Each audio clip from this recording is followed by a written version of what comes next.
All right, thank you, Jeff. Welcome everyone to Housing Workshop number 2 of our series on housing crisis in Rockport. I just have a few comments and then we'll get things going. First, I wanted to thank every participant that's here tonight and has been here at the last workshop. Members of the Select Board, members of the Economic Development Committee and Planning Board. I'd also like to acknowledge in particular, thus far, the comp plan of 2025 for putting together the comprehensive plan that identified the values and needs of Rockport. The voters of Rockport for overwhelmingly approving that comprehensive plan. I'd like to thank Bob Colmar in particular for spearheading the comprehensive plan implementation task force and essentially lighting a fire under all the committees in town to execute the work that went into making that plan to have it come to reality. Jan Rosenbaum on planning board, the vice chair of the planning board, for having consistently come up with creative ideas and also alerting us to the urgent need to address the housing crisis. And finally, especially to John Veman of the select board and former member of the planning board for now going back years, identifying the need to address the housing crisis in Rockport and seeking measurable goals to address what the town can do. The document and the organization of these workshops is because of his steadfast leadership on this issue. Just to quickly rehash the issue, at our May workshop, which is a couple months ago, we welcomed State Rep. Belly Geiger. We welcomed planners from Rockland and Brattleboro, Vermont, local developers to the table to hear about the housing crisis and the barriers that inhibit Rockport from developing workforce housing quickly enough to keep up with demand. We heard about what some towns are doing to address the crisis, especially what the planner from Brattleboro informed us of. It was a great conversation, and I encourage anybody to go back to that tape and rewatch it to hear some of the points that were made. So today on our agenda, we'll continue with that discussion and also hopefully at least draft some specific and measurable goals of what the town can start to pursue to take steps, excuse me, to address the crisis. So I'm excited, and I hope everyone here is excited to know that everybody here can have a significant effect on this opportunity, which will make a difference for the town. I hope you all have the packet that was sent out that was basically the agenda for this meeting. It looks kind of like this, starts like this. I'm just going to... It's on the screen. Oh, great. So I'm just going to tick through these 7 items that are here. The first 2 were part of meeting part 1, so that's why you don't see them here. So it starts with item 3. We're looking at why housing isn't being built. What are some of the structural effects that are preventing housing from keeping up with demand? Section 4, how does the need for wastewater limit the growth of housing practically? Section 5 is what should we be building in Rockport and how fast? Section 6 is how do we responsibly adjust our land use ordinance to encourage more housing? How can we create programs that streamline permitting, for example? Section 7 is what should the town pursue for financing opportunities to encourage the type of housing that we want to see. And Section 8 and 9 are really the action plan. And I'd like to spend the first hour on at least the second hour on those action steps to address who is going to do what. I will say, aside from this being an urgent national, state, and local issue, the crisis means we should take action as soon as possible. And I particularly have a goal for our planning board, which is on this side of the room, to recommend land use ordinance changes later in tonight's meeting, which happens after this workshop. So part of our timeline to get ordinance amendments before the voters in November is that we really need to decide on those amendments tonight here in July. So we'll make some proposed changes to the ordinance sent to the select board. They'll host a public meeting to review those, and then hopefully create a warrant article to send to the voters. I think with that, John, I'd like you to help us open the discussion. I don't know if we should go through, starting with section 3 of the agenda, or how you'd like to do it, but I'm happy to open it to you and perhaps the rest of the floor to make a workshop out of this. Yeah, I think, thanks for your opening comments, Jeff. I think the focus of these two housing workshops, as you said, was first and foremost to get everyone in agreement that, you know, creating more housing is essential to sustaining our way of life in Rockport, and getting everybody on the page with that notion. And then once we can all agree on that and accept that it's something we must fix, you know, then we can start looking at all the aspects of the town to ensure that, you know, we're doing everything we can to remove those obstacles and or create incentives to, you know, to create more housing in general. So that in a nutshell is, you know, what I'm hoping to do in today's workshop. And I think there's also a section where we don't have it on here, but, oh, we do, financing tools. Just an addendum to that area. I think Deb Hall, as chair of the EDC, may want to talk a little bit about some various financial vehicles that could be deployed within the town, you know, either municipal driven or just independent or quasi, you know, municipal. I'm not exactly sure. They're just mostly ideas at this point of what other towns have done to stimulate housing in their area. So And John, don't forget the housing trust. that's where we'll cover that. Yeah. So we want to talk a little bit about the Mid-Coast Regional Housing Trust, or housing trusts as a vehicle, and whether there's a role for the town to play in supporting those efforts. That's different from, you know, a lot of the other organizations and or types of development that are out there. My thought, Jeff, was to do a quick kind of look back on the last workshop and just, I mean, what I shared in putting together the notes was, you know, just a couple people's, you know, notes from that workshop. There might be other thoughts that people have that, or things that they thought particularly stood out in some of the speakers that presented. And so if we could take a moment to do that first, I think, before we dig into 3, 4, 5, 6, 7, and 8, you know. Sure. Did you have any you wanted to identify initially? Or does anyone have any thoughts from the last meeting that they'd like to put forward today from our first workshop? Well, I can start off just by way of example. The first speaker was from Brattleboro, Vermont, and in the document there were a number of links that I provided to everybody.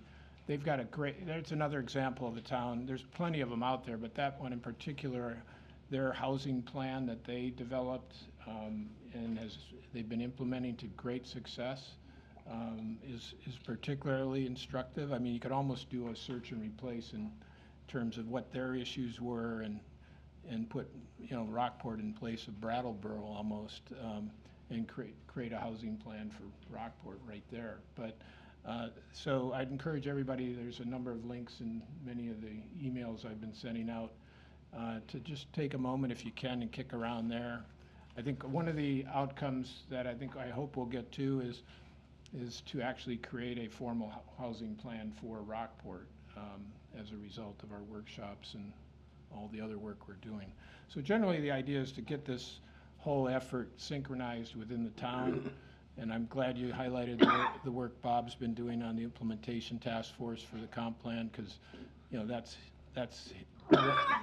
right in ground zero for that task force of trying to get one part of the town working with the other, and it's no small task. So I think the last list I saw from Bob of various plans that are called for in the comp plan, sub-plans, if you will, including a housing plan. I think it was 27 on that list. Yes, that's correct. So, yeah, anyway, that, I'll just stop there and let everybody else chime in if you had thoughts on any of the speakers from last workshop, if you were here. that stood out? Deb, go ahead. Yeah, the Economic Development Committee had talked about this after the workshop, after the very good workshop, thank you, that you guys did. And a few things that really stood out to the EDC members were 4 in particular that I'd like to just run through. And these were 4 that we thought that the planning board should take a look at and consider recommending to the select board. And those are, number 1, increase height limitations within growth zones. Number 2, consider eliminating parking requirements. Number 3 is increase staff authority for approval of projects and thereby decrease the need for planning board review / approval. And number 4 is increase the percentage of lot coverage. So those were the 4 that stood out to the committee.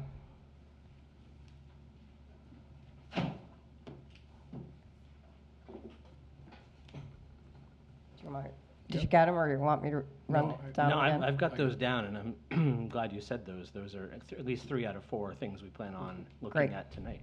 Great. Yeah, that's something that actually was a takeaway from Brattleboro about, lowering the threshold for administrative review by staff to speed things up.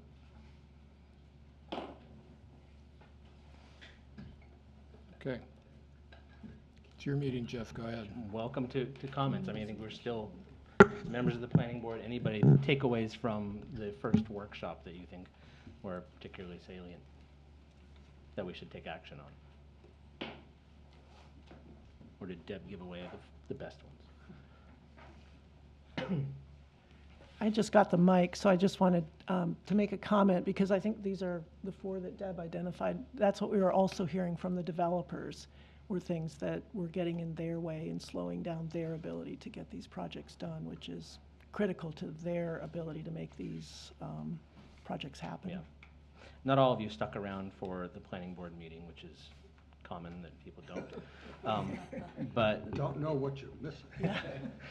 it was interesting that we had that discussion, and it was sort of roundly agreed upon that our height requirement, at least the language, the way that it's written, was something that was vexing to proponents of projects.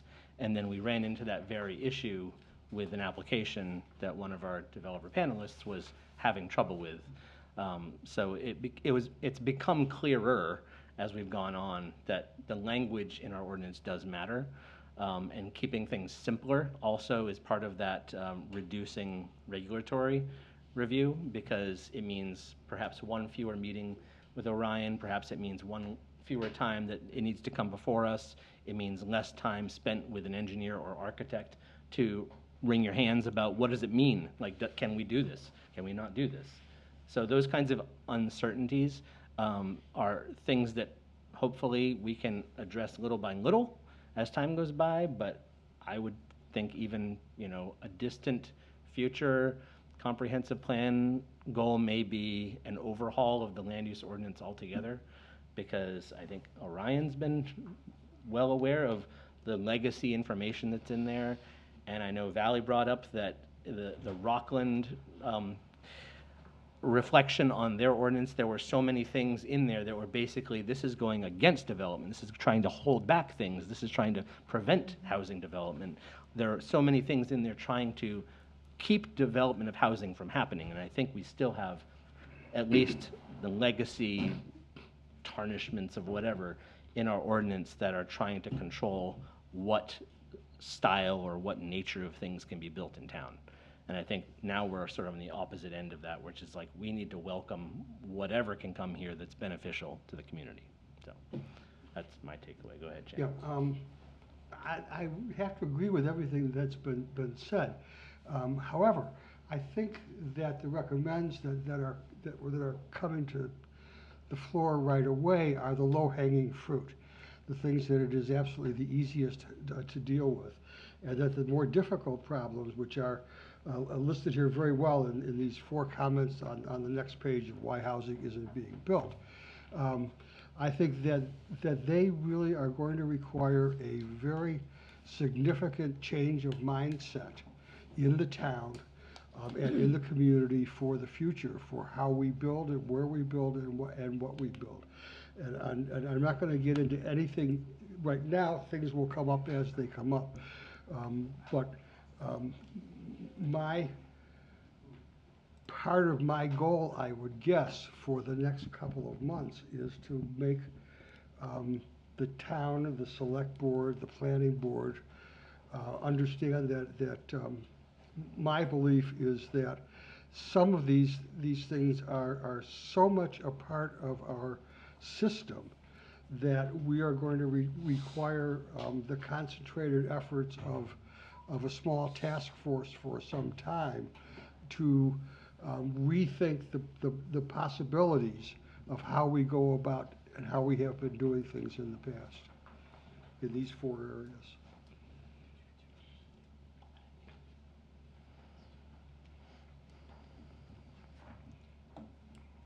And I Yeah. see that we have Josh Garrettson, our state rep, because there are things we, Candidate. oh, well, I mean, oh my gosh. Sorry, Josh, I hope I didn't jinx it. To be. But state efforts are, I mean, there are things we can do at the town level, but it could also be helpful if we discover things that we can't really do much at the town level, but that the state could help in terms of the housing crisis. Yeah, actually, along those lines, I know it's not in your wheelhouse, Valley, or Josh, your soon-to-be, hopefully, wheelhouse. But the new federal legislation that's come down in Valley, I'm sure you've been paying attention to what's in there. What is there anything there that's gonna come our way anytime soon, or an opportunity? I think the big thing that came out of that, as I'm sure all of you know, is that there'll be some limits on equity hedge funds buying up housing. So that's probably the most agreed upon big takeaway from that bill. Okay.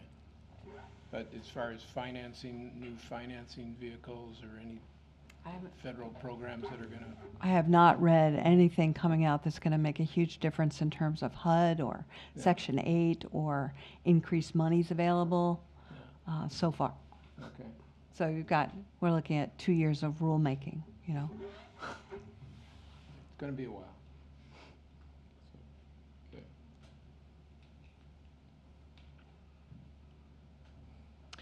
Okay. Okay, so I actually like to, unless there were other thoughts that people want to come in on, I'd like to look at Section 3 in a little bit more detail, and it's kind of a simple question: why is housing not being built? And I think your agenda, John, gives some overarching reasons. Three points: construction cost, infrastructure, and wastewater. The construction cost, I mean, this is my opinion, I think, is number one for a good reason. Construction costs, and I'll say this as somebody who talks with folks who are contemplating housing every day, as an architect, and looking at construction costs, the trend line is such a steep line these days that the knowledge that contractors have for what their costs are going to be for the next project they take on are not being well informed by the project they're currently working on. So there's a lag with most small-time contractors, general contractors, in that their prediction of the next project is based on something that they estimated perhaps even a year or a year and a half ago. So it's hard for them to make a trend line, but they're consistently shocked by what they see in terms of cost of labor, which is largely informed by cost of health care and health insurance. And lack of housing. And lack of housing, lack of labor. Our population's getting older. Skilled tradespeople are retiring or hoping to retire, trying to retire. In many cases, not successfully retiring because there's such a need for them and they feel there's responsibility. The cost here says $500 to $600 per square foot for stick-built units, and I would say that's a modest price. That's a modest stick-built unit. John had numbers in there that I think were coming from a year and a half ago that said 350 to 450. It's like, yeah, that doesn't really exist anymore. Like, it's more.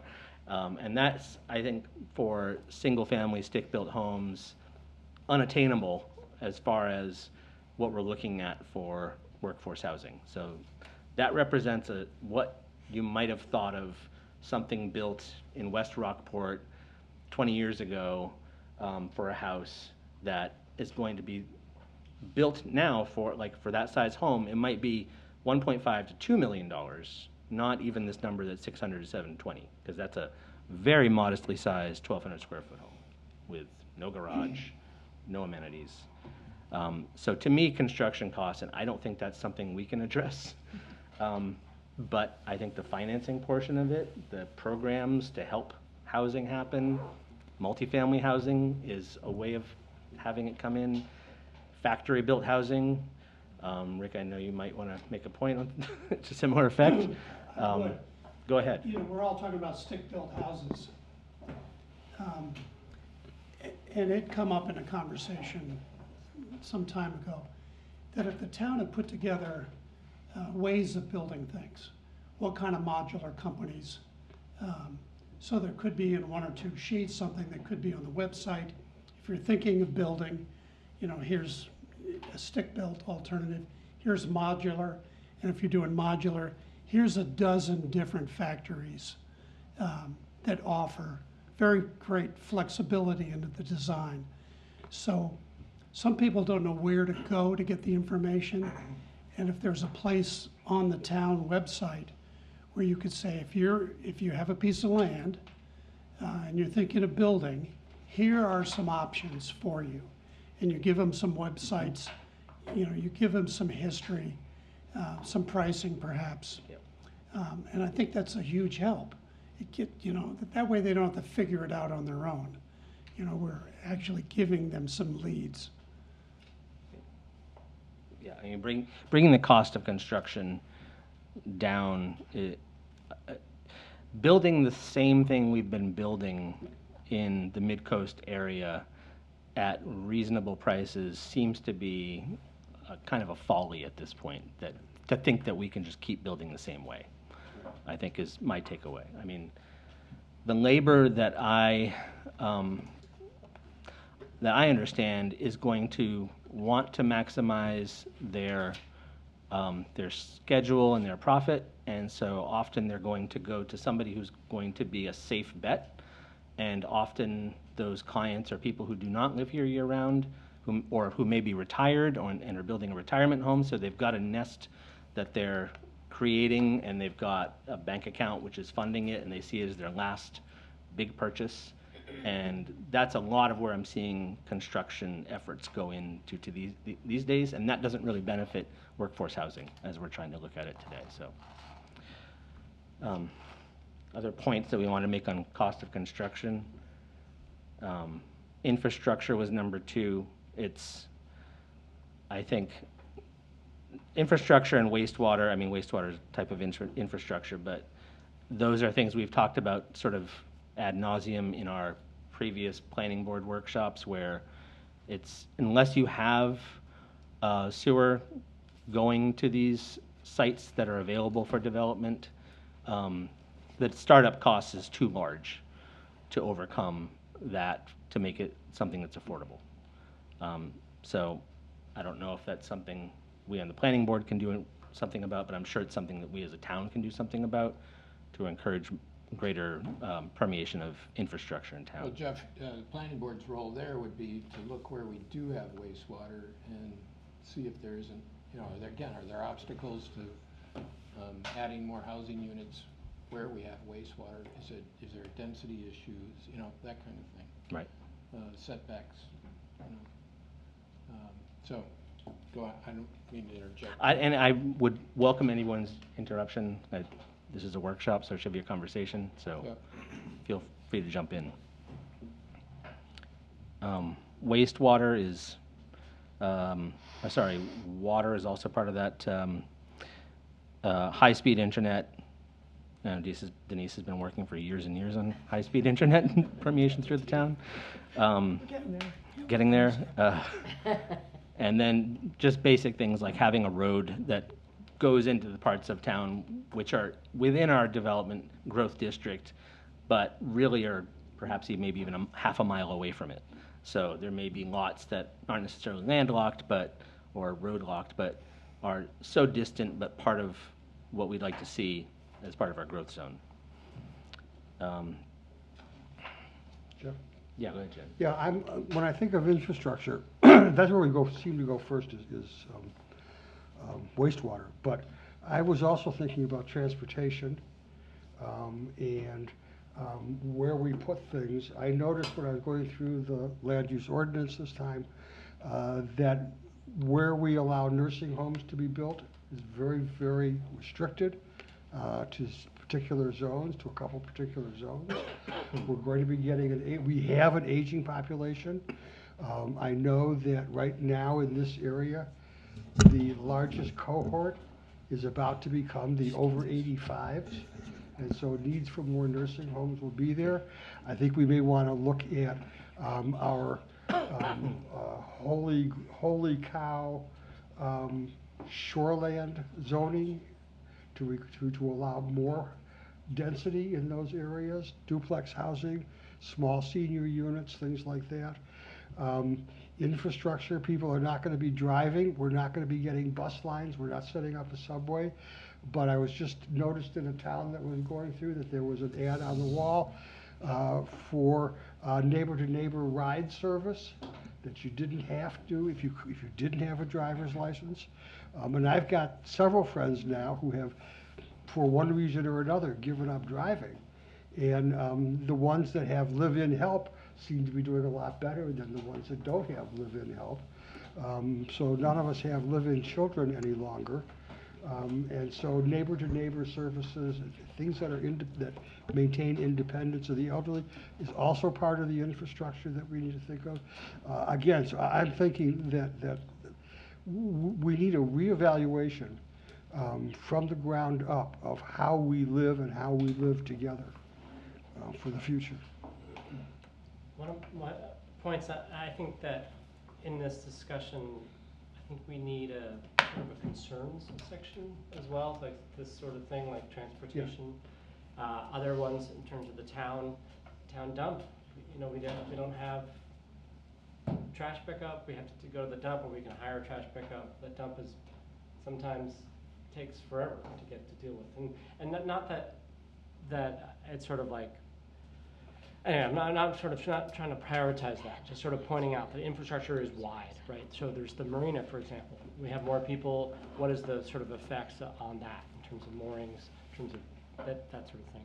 And so this idea of growth, it feels like also, you know, if we open some avenues in looking for workforce housing, will other sort of parties want to sort of take advantage of those avenues? And so will there be high-end developments showing up, utilizing those same ordinances that were making it easier for workforce housing?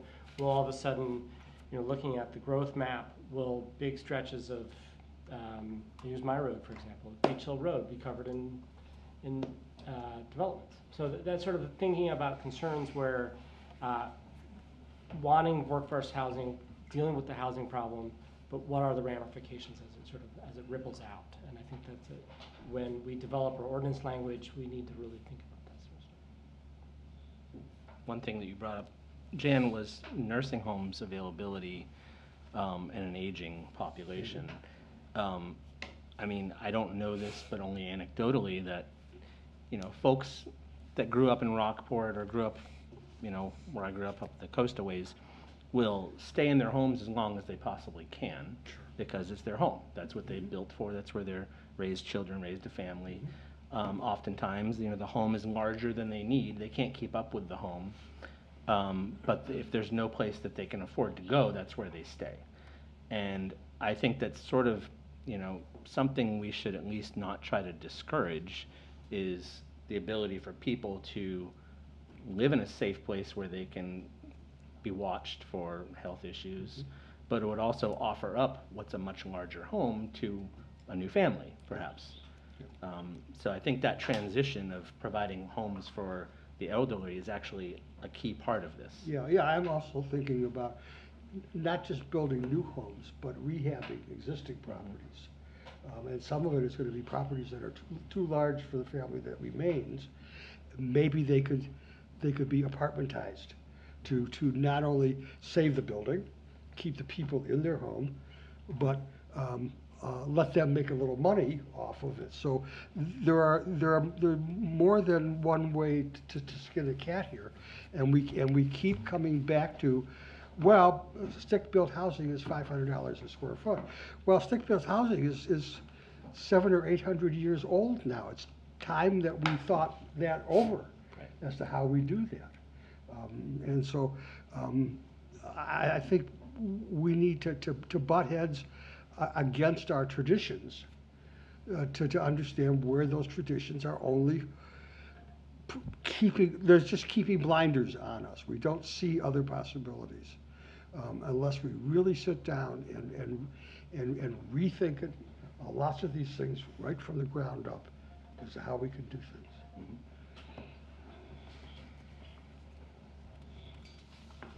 Thoughts on housing infrastructure?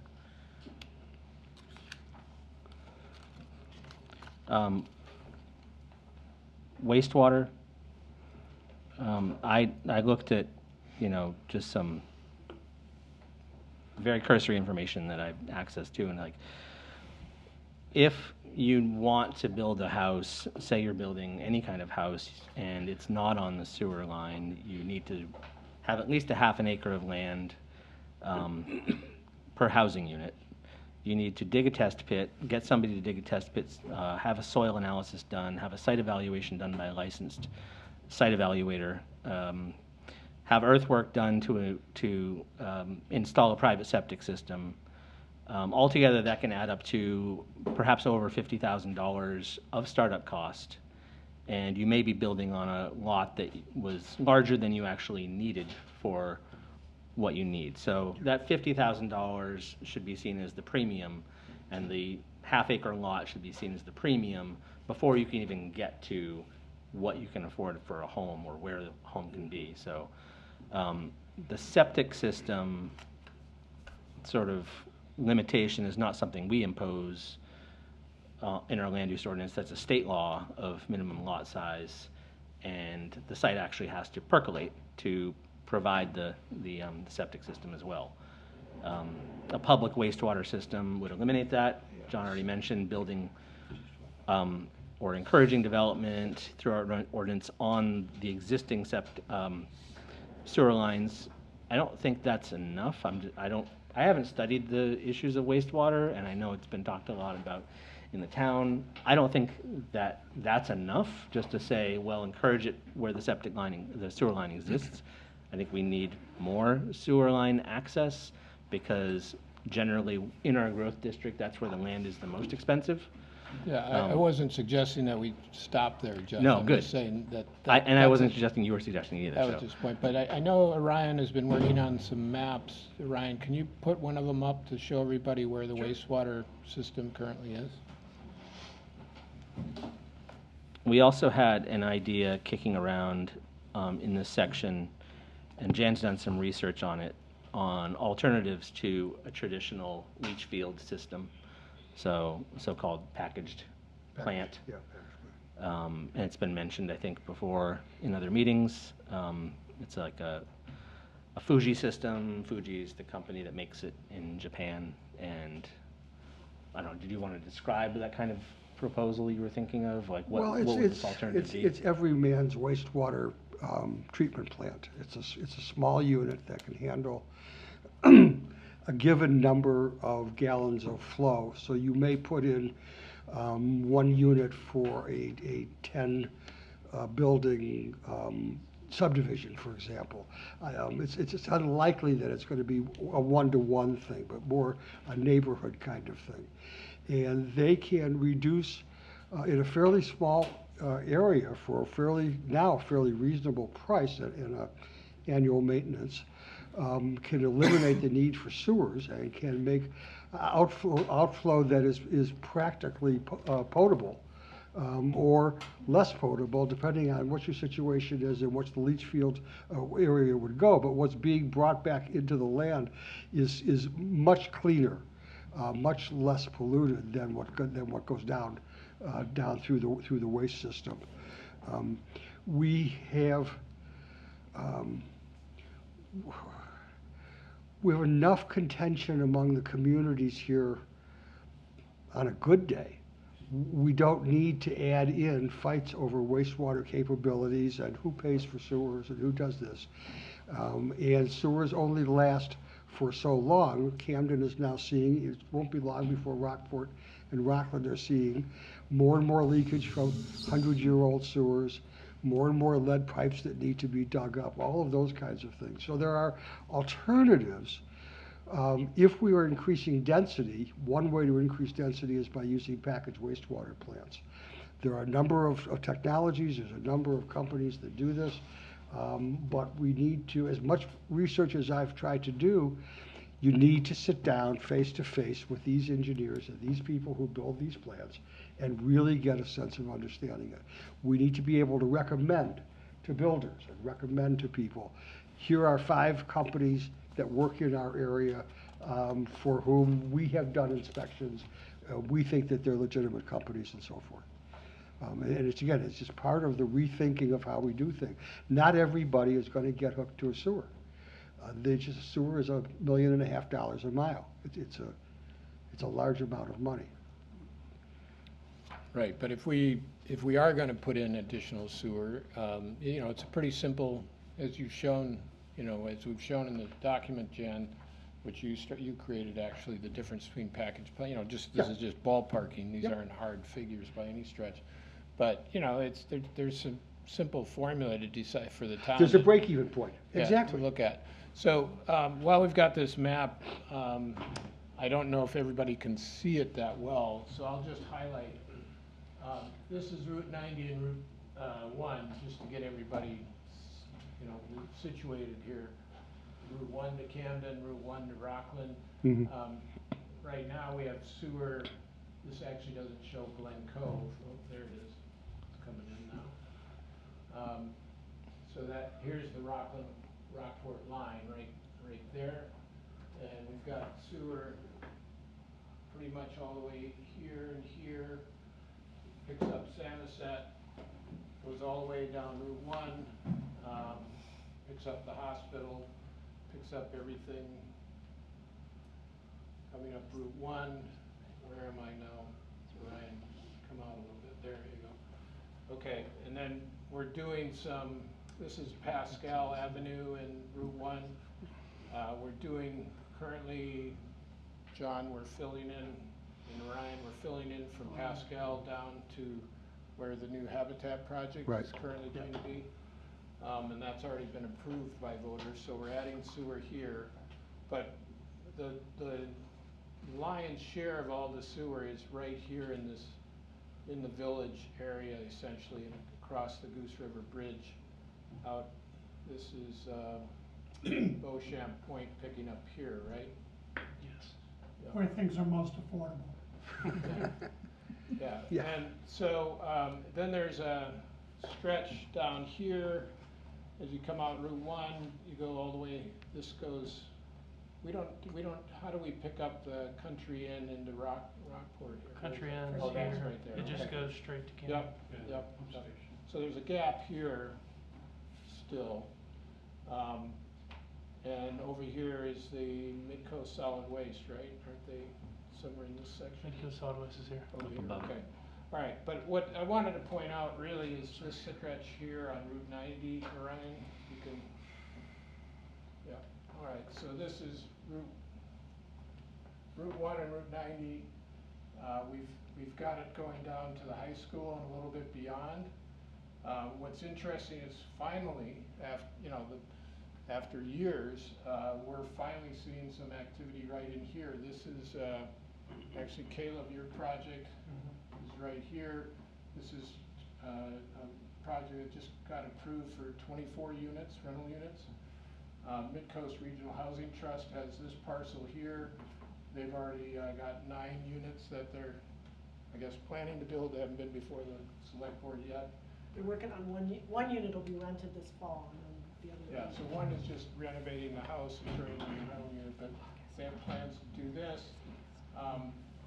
One of the challenges with this stretch is there's a conservation or a land trust here, which is in all conservation easement, right?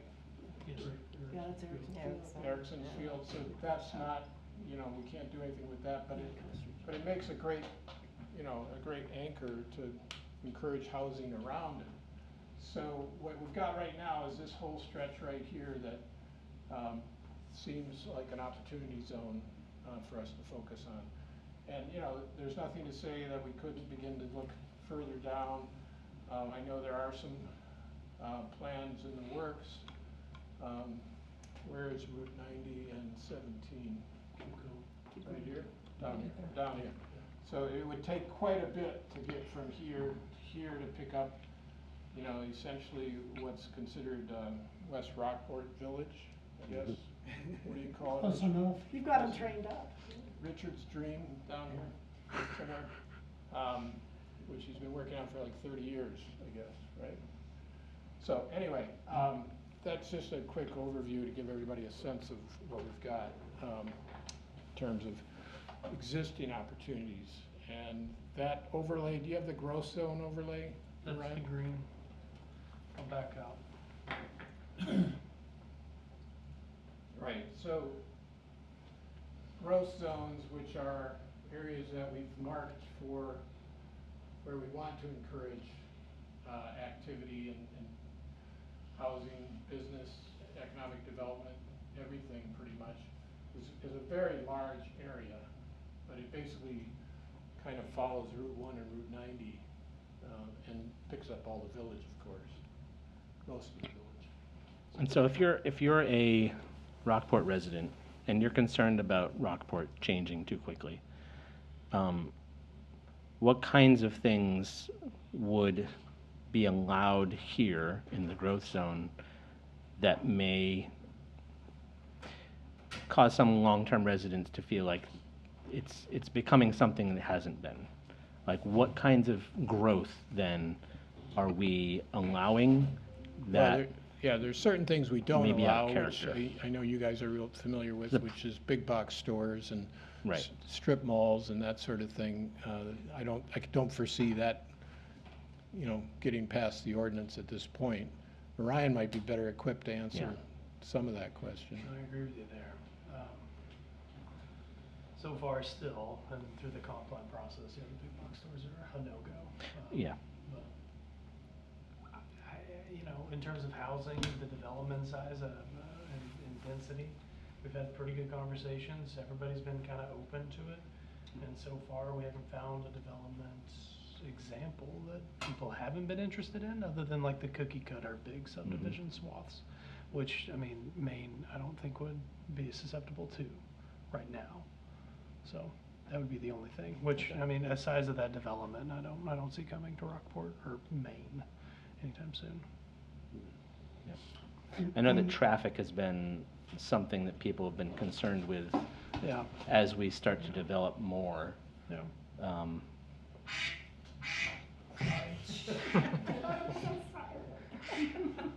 I think that any kind of development would elicit the same response, but even with housing, there's a concern that, well, you're adding so many more vehicular trips. Sure. Um, Yeah, and I mean, we experience it, at every planning board meeting, any development that comes up, everybody's always concerned with traffic. I don't think we're ever gonna get away from that. And as long as Maine DOT has Route 90, Route 1, as long as they're issuing permits for the development, I don't really know what we as a town can do other than say to Maine DOT, we're concerned with the amount of traffic that's being generated, and we have developments coming in, we need to look at it. Outside of that, I mean, it's kind of all we have. I know that Maine DOT has identified Route 90 as like a transportation corridor. That they have. And I think that there has also been similarly some concern of Rockport residents that, like, Route 90, where all of our, or two of our schools, hopefully a third school perhaps is going, is too speedy a zone. And could future development actually slow the road? I don't know, but I think maybe it could. Yeah, I don't know, I'm not gonna Or speak be on at least maybe at odds with the state's identification of it as like a transportation thoroughfare. Yeah. Well, the There- road itself would have to change in order to slow it down. Yeah. Like, as long as it's a certain size wide, that's how fast we would go. Mhm. There have been some discussions with DOT on that score as part of the Village Partnership Initiative. Yeah. Because they will be putting in, assuming the grant money comes through, the pedestrian bike pathway from Route 1 and 90 out to the high school. So Yeah. that could change the character of Right. at least that stretch of Route 90 in a Right. really positive way. That's right, let's see if I'm doing that right. Yeah. That's right. From here to here. Yeah. Yes. And So- that's also gonna connect the village. It's in this stretch too, isn't it? Where it's Yeah, coming there'll be some from pieces of it there. basically Rockport Common and designed to pick up the village. So, drawing a thread back to the last workshop, with the Brattleboro, gentleman from Brattleboro that described it, and, I know Brattleboro a little bit, I have some friends that live there. They seem to have focused those development efforts in a much narrower areas of their town compared to the growth map as I see it here. And so, for example, like West Rockport isn't in the growth zone, even though it's one of the more denser areas of the town. It's not true. It is. It's not too- West what is Rockport- not true? West Rockport's in there. No, I'm talking about the zone by the, where the nursery was over towards Oh, you're talking Chippewa about Pond. Rockville? Rockville, sorry, my bad, Rockville. Like, Rockville's not in and it's one of the denser residential areas of the town. And so I think that for my feeling with these questions, like, in Route 90, for example, you know, that if it spreads in this sort of open way, that sort of cars and traffic is an issue, but if there's the focus is development, and my hesitation when I described it, what I'm thinking about, is that the cost is of those specific, the denser areas of town is the most expensive areas of town. And so then workforce housing, that model is even higher because then the land is even more expensive. And so I just think that thinking back to that first workshop with Brattleboro, and I guess maybe part of this is just a question, sort of where did this exact growth map come from, because I wasn't part of the making of this map. How did it get to be a third of the whole town? Yeah. Well, initially, it was considered to be a lot larger to include Rockville, but, so when you have a growth zone, you're gonna have, it's not a requirement necessarily, but an encouragement to spend a certain amount of money on your infrastructure within that growth zone. So are we gonna bring sewer out all the way to Rockville area? The odds are no. Are we gonna bring At this point in time. sewer out to this- any of these? Well, roads in we, growth zone? potentially. So one thing that we're looking at is, and that report's almost done, is aging septic systems, and that's gonna lead into some other work that we're looking forward on, where we're gonna send sewer lines.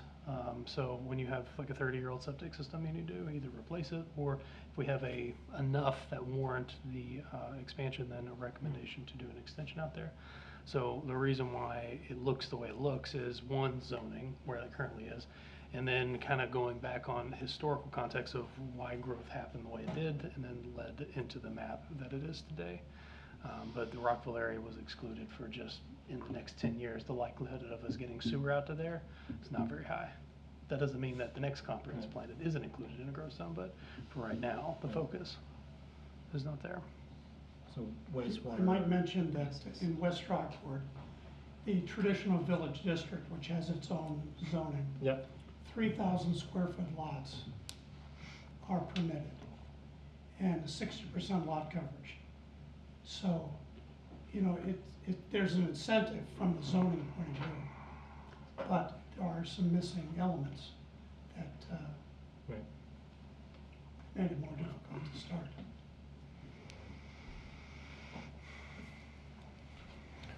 We're getting into your second hour, Jeff, just to. Yeah, so we should hustle through this so we can get to action.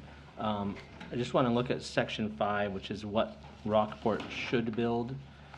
So there's an emphasis on, obviously, housing, and in this, it'll break down to be, and this is based on Midcoast Council of Governments' analysis of needing to build 15 to 35 units per year to bridge the gap. That a large proportion of them should be to fit with Rockport's mix, single-family detached housing.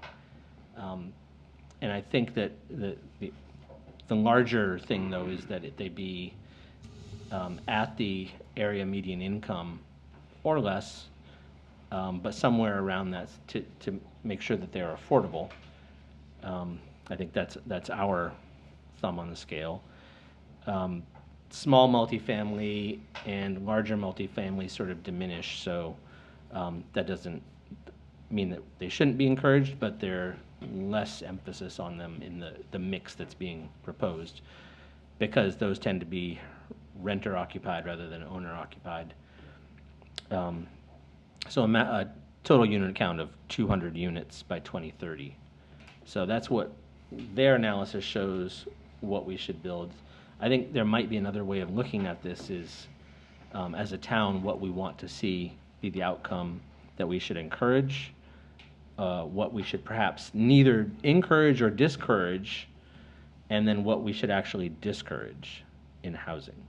So, like I said, like identified the area median income or less, maybe 80%, is something that we'd really like to see, because that's firmly identified as workforce housing. Single-family workforce housing, I think, is the key of the mix, and multifamily being in there as well, is things that we should encourage. I would say that we should neither encourage or discourage housing that's above the 100% AMI. I think that our ordinance should shape that to continue, but we should do nothing to stem it. Can I just interject there, Jeff? Yeah. Because the Midcoast Regional Housing Trust targets an 80 to 120% AMI. Yeah. Because when you actually look at the numbers, Oh, 80 to 100, okay, yeah. 120. Sorry. Yeah. 120. Yeah. So right around 100, don't want to 20% discourage either what side. the Housing Trust is doing, because that's where you've got your teachers and nurses. You're right. and- So 120 being the upper end and 80% being the lower end. So I guess my comment about above should really be 120% AMI is something that we should continue the course on, that we don't need to make big adjustments to create incentive for it, but we shouldn't do anything to discourage it. And then I would say we should discourage the loss of housing. So losing housing would be bad. Having housing converted to something that's no longer housing would be something that we're trying to work against. Unattainable housing, I think, things where housing becomes only for, high-end luxury rentals or seasonal rentals, like if it had been full year-round workforce housing, in my opinion, that's a step in the wrong direction. So that's something perhaps we could discourage. Can I just, because housing, it's sort of a continuum, right? I mean, you want to bring people in at an entry level, but help them build, a foothold. They get older, they get better jobs, they get more money. I mean, I think housing of any type is helpful in Rockport. I think the big thing to worry about is denser housing is really helpful in our budget. The more 1 acre lots you allow and have houses out on 1 acre lots, and then you've got to pay to plow those roads and pave those roads, is where it just eats you alive in your town budget. But if you can do infill and actually get more housing units, even if they're not in the worker housing, affordable housing realm, that can also reduce our taxes for the workers Right. who are living in our town. So the lines aren't all that clear, I guess, is maybe what I'm. I'd agree with that. Yeah, and I would just add that that's in the meetings that the EDC has had with the, Housing Trust, folks and others. They've said the same thing, that all housing is good housing because of that sort of, step sort of approach. and I think where I'd identify housing loss would be clearly like where a house no longer exists. So a house has become something that the town then has to own because they're not paying their taxes, or it has to be torn down because it's in disrepair. Like, that's where there's clearly a housing loss. And I think Jan brought up one point maybe, of encouraging the maintenance of existing housing stock that may be falling behind because people are aging in it or it's just being neglected. So that's the housing loss I was saying is top level. We don't want to have that happen. So that's what housing we should encourage, I think, is what we're focusing on anyway, so. Can I just add something? Yeah, sure. I mean, I would say all new housing is good. Housing as long as it's for year-round residents. So how do you encourage any new housing being built that goes to year-round residents versus more seasonal residents? Yeah, and are there examples of new housing being built that is not for year-round residents? I mean, I think I would agree with you. I mean, this is my personal take. I think I'd agree with you, but like, where is that happening? That we're building things that no one's living in year-round, or I'm not that's gonna name new? the exact examples, but I've seen it here in Rockport, Okay. houses that are Oh, sure. built that are not year-round Yep. residents, 100%. Okay. Isn't there, this might be a question for Valley and Josh, actually, isn't there a legislation that's going to put an extra tax on homes that are not primary residents? There will probably be about 100 bills in about property tax relief. And all of them are trying to crack the nut that we have a state constitution that says you can't have 2 tiers or more of property tax rates. So we're not allowed to create a second tier for second homes or another tier for businesses or a lower tier for multi-housing because that's what we want to encourage. We're not allowed to do any of that. So a lot of people are spending a lot of time trying to figure out a way around it. Things like the homestead exemption has survived all court challenges, and it was indeed very much a court challenge when it was first proposed. So because of that, there are several bills in. For instance, I'll be putting one in just as an example that will create a statewide property tax that will include a 1 million plus homestead exemption so that 95% of Maine residents, year-round residents, are exempt from that. And what remains is a small property tax to second homes, to those homes way over $1 million or $2 million, and then to businesses who actually have done very well over the last several evaluations because their proportion of what they're paying toward the town for property tax has gone way down because residents have increased in value so rapidly. So that's one bill. There are other bills talking about really increasing homestead exemptions, but of course, currently state law requires that the state make up for that for towns. But I think you're going to see many, many bills trying to figure out how to bring real relief and how to really look at discouraging second homes. Val, what is the process for amending the Constitution? You have to have it pass the House and the Senate by 2/3. And only then can it go out for referendum to the people. And is that a majority vote by the people, or does it have to be a 2/3? No, simple majority by the Simple people, majority. but you'll never get it out there because it won't get 2/3 unless something drastically happens in the House and Senate. It's very tough to get 2/3. I do want to say, I believe the Maine Constitution's been amended 170-something times, as recently as 3 years ago. So it's not like amending the US Constitution, like Yes. it's been done over 100 times. Yeah. It is a 2/3 majority. That is a heavy lift, but I think there's such a strong majority of Mainers that see that we're in a housing crisis that if we were ever able to amend it to tax seasonal homes at a higher rate, I would say it's now. I would like to broach something actually, and sort of dovetails of what I think Josh brought up before was there is an existence, and I know this is a touchy subject of short-term rentals. I would like to, and I've brought with me, just for a refresher, the ordinance change that the planning board 2 years ago sent to the select board with a recommendation to approve and send to the voters.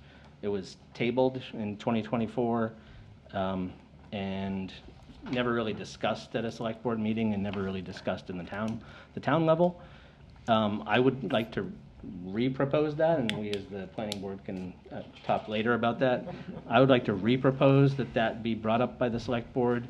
And just to give folks an idea of what that was it was a requirement that all short-term rentals, as identified in our land use ordinance currently, all short-term rentals register their short-term rental and pass a life safety inspection, and that's it. And it was basically to know who is operating short-term rentals in town. Doesn't put a cap on the number of rentals that are available, doesn't put a cap on the number that any one homeowner or building owner, business owner, whatever you want to call them, can own. It doesn't put a bedroom it doesn't put a limitation on how many nights somebody has to stay there. It does none of those things, and it isn't actually intending to slow down short-term rentals at all. It's actually just trying to observe what is going on. And I want to propose this, as we've discussed in our planning board meetings, because the town of Camden, just to our north, has had a short-term rental ordinance that's much more aggressive for the past year and a half. And they went back and looked at their findings, having for a year. What did they find? They found the number of short-term rentals was within the range of what they anticipated. Some short-term rental owners, they feel, maybe not have come to compliance or registered. They may still be out there, they'll be found. But the majority of them did.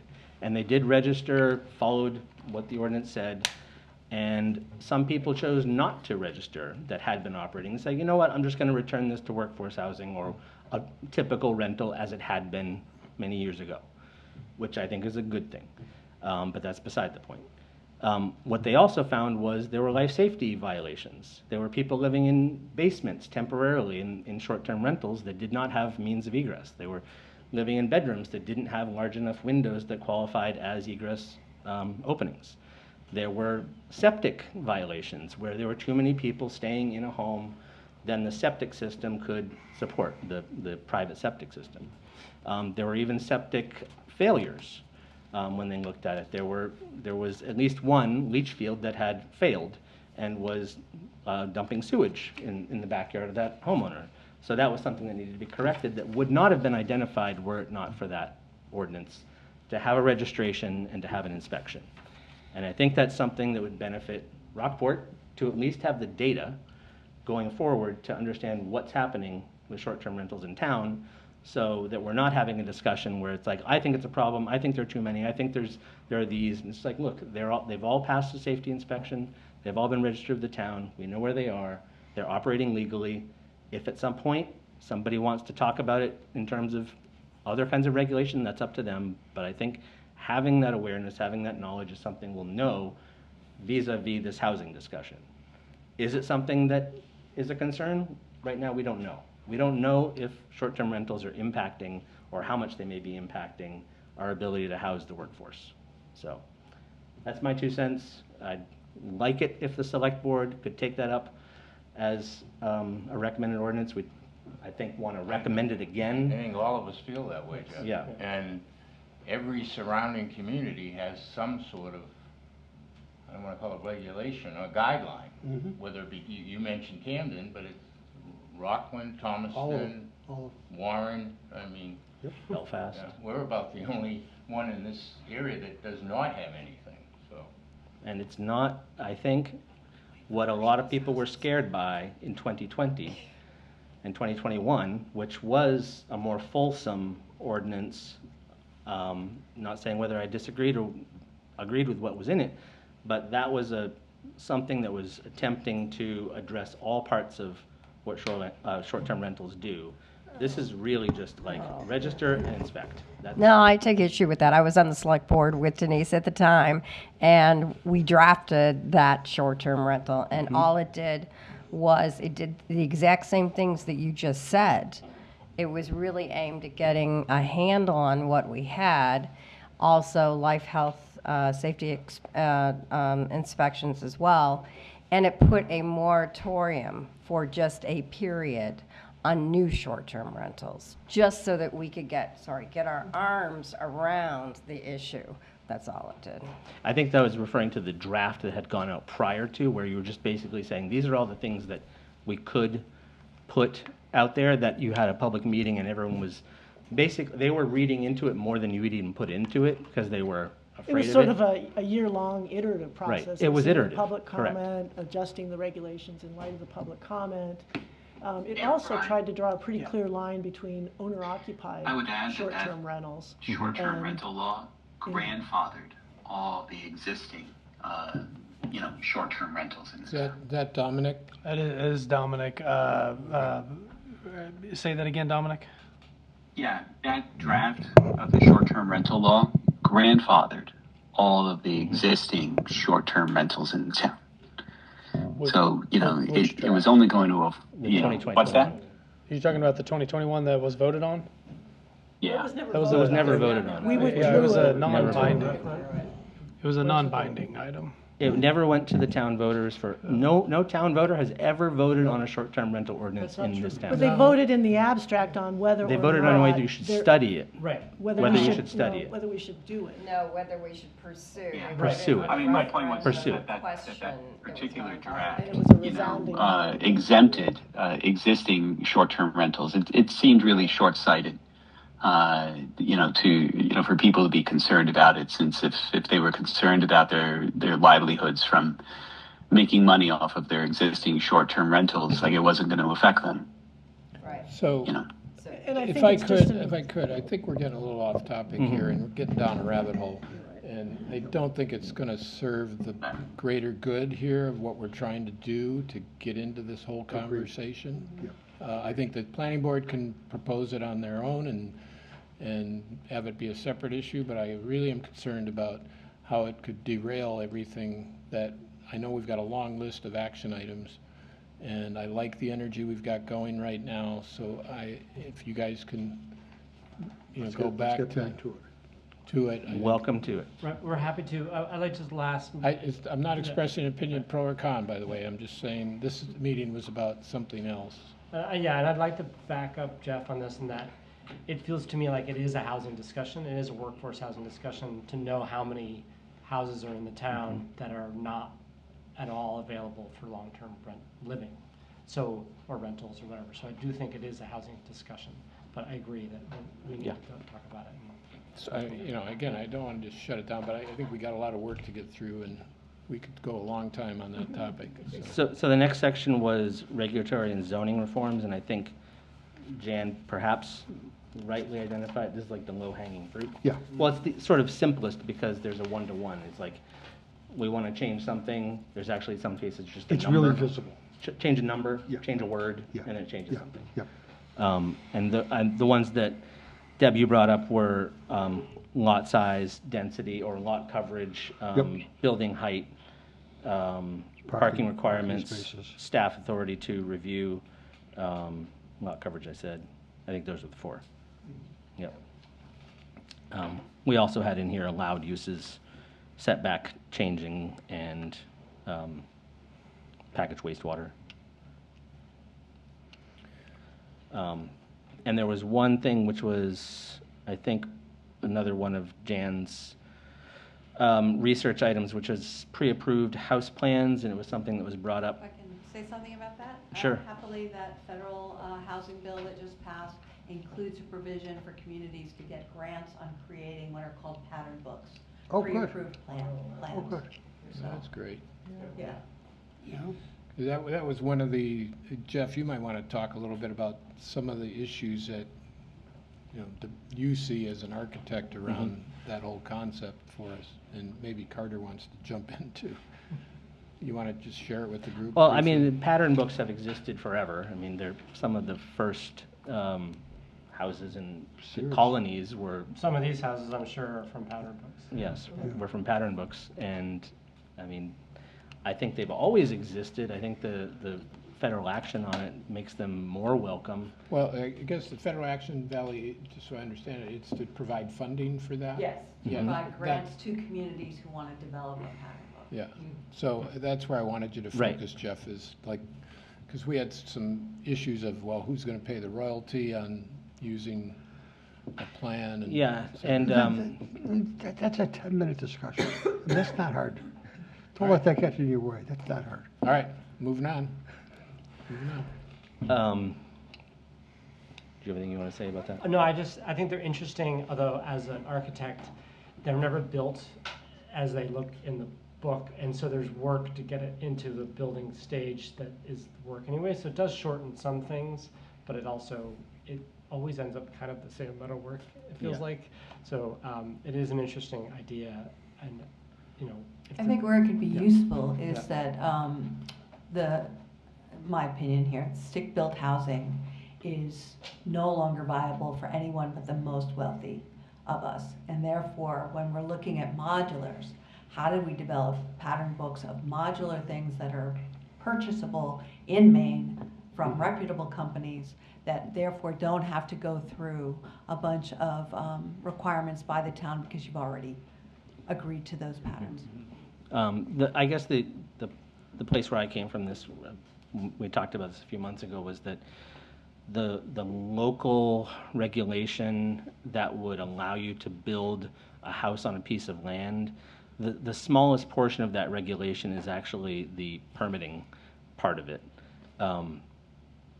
I mean, single-family houses are generally permitted throughout the town. You have to follow the setback, and you have to have an adequate sewage disposal. Those are the kinds of things that Orion's office handles right now without much difficulty. So having a plan that isn't necessarily developed for that lot, I think what you're looking at is saving on the plan time, the time to generate the plan. If you were going to an architect or something, it's going to be a protracted process. Whereas if you have a pattern book plan that's been approved by the town, it's more of like, it's not because it's been approved by the town, but because it's something that's a known quantity that a builder may already know what kind of lumber package they need to provide from that. That's the It's- point. It's not the approvals part of this, it's No, more the that's the point, is predictability. efficiencies over time. Yeah, And that's where the builder can save costs. right, And, yeah, that's the deal. It's, yeah. yeah.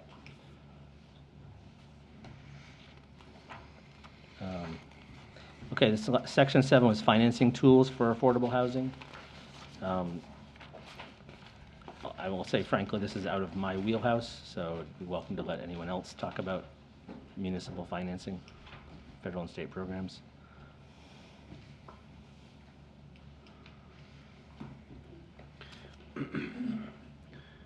I would say most of everything that's here, we need the developer first. So we gotta have someone that's really interested. So like an affordable housing TIF district, we're not gonna create that and then hope someone lands there. You as a developer need to come, we need to have conversations, we need to know that you're gonna be there, and then run some numbers and then put the TIF district in place. And then hopefully that passes all the voter approval. Similar with CDBG. So that's my only 2 cents that I want to add right now on this. Like, we have to have the developer interested first. So it's kind of like a marketing plan, how we're going to entice said developer coming here, and then what we can use with these financing tools to keep them. Ryan, you know I don't know a whole lot about TIFs, and I'm always confused about them. It's okay. But I seem to remember from our many conversations that we could only have a maximum of 3 TIFs in the town. No, it's a land percentage base or evaluation percentage base. Affordable housing, and then there's other TIF districts that don't count towards that. Affordable housing TIF district does not count towards your traditional TIF district, same with a downtown TIF district, but our 3 TIF districts are just traditional TIF districts. So you can have unlimited affordable housing TIF districts? No, that has a limitation, it just doesn't count towards your traditional TIF district Okay, limitations. so there is a limitation, but it's greater than 3. Take the quantity out of it. It's percentage based. So you have 5% for your traditional TIF districts, and I think it's another 5% for your affordable housing. It just doesn't count towards the traditional TIF district. Okay, So it's a separate TIF district calculation. okay. Okay. And we don't have an affordable housing TIF district right now. So. So we could create You could create one, yeah. easily You now. said we could, but You could. it'd be easier if the developer came first and said, this is where Yeah. I'd like to land. Oh, yeah, absolutely. Because right now, like, if you do a TIF district, you have to identify the parcel that's gonna be within it. And right now, I mean, it's just throwing a dart at a wall. Like, you don't know. Like, Is if there you a get, maximum size of the TIF district? yes, and I believe it's 5% of the land mass. So it can be quite large for Rockport. But you don't want to do an affordable housing district, there's just this big swath. You want that to be targeted because you're gonna likely have some arrangement with that developer about what all that TIF district's gonna pay for. So, So for those of you who've compiled this list, the financing tools for affordable housing, what do you see as the most likely, or which are the things that we should really be looking at in this list?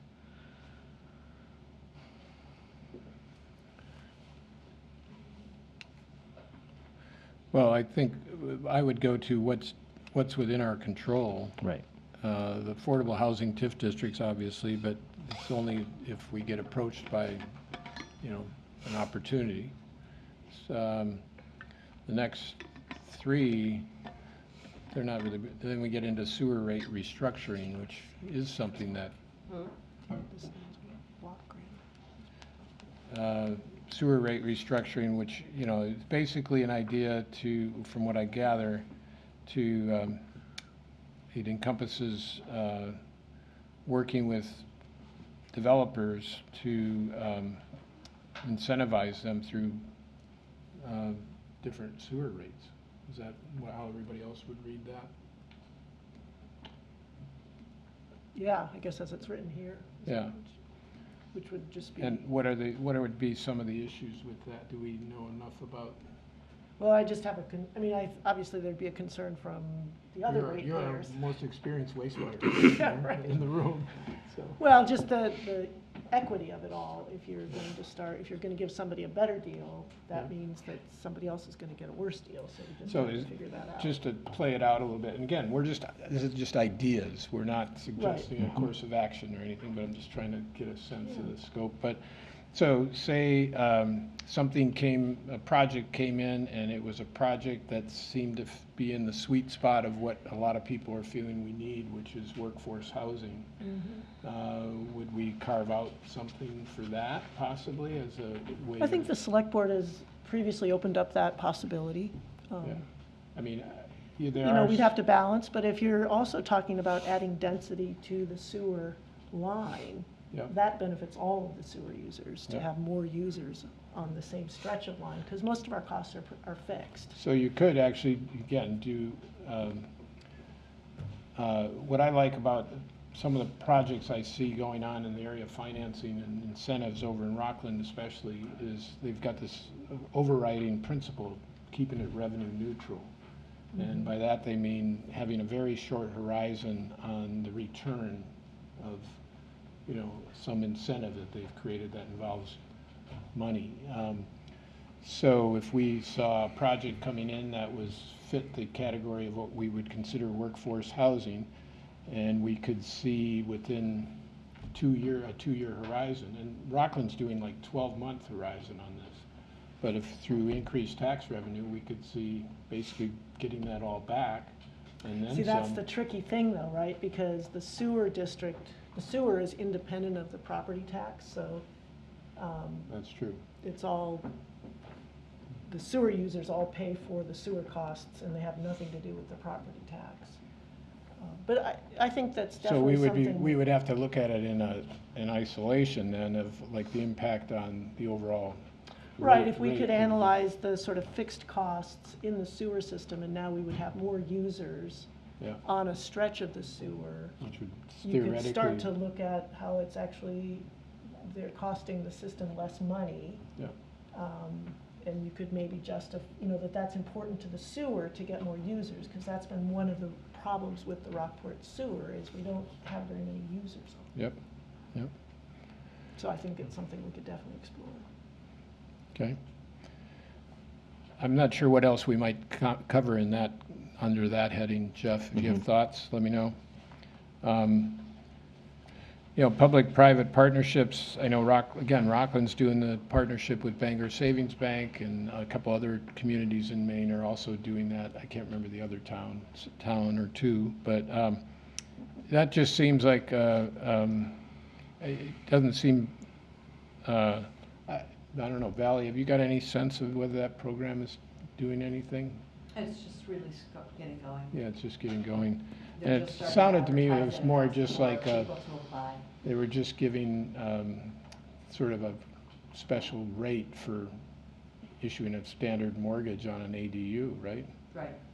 But it wasn't like a huge discount as far No. as I looked at it and I said, well, that's smart on Bangor Savings point, from there. But most commercial lenders weren't loaning on ADUs at all, Oh, so so it's that's it. definitely a step forward. Okay, so it just helps qualify, sort of Yeah. like a Maine Housing Authority first-time home buyer thing or something like that.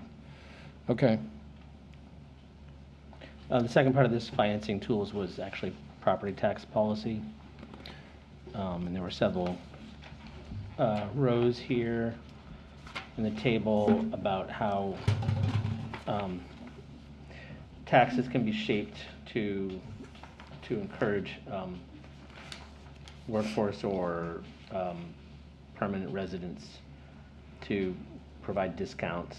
I don't know if there was anything in here that we should be pursuing in our Well, discussion. the question is, what can we do, or what? What can we do? Yeah, some of this I don't even know. Number one, you cannot do.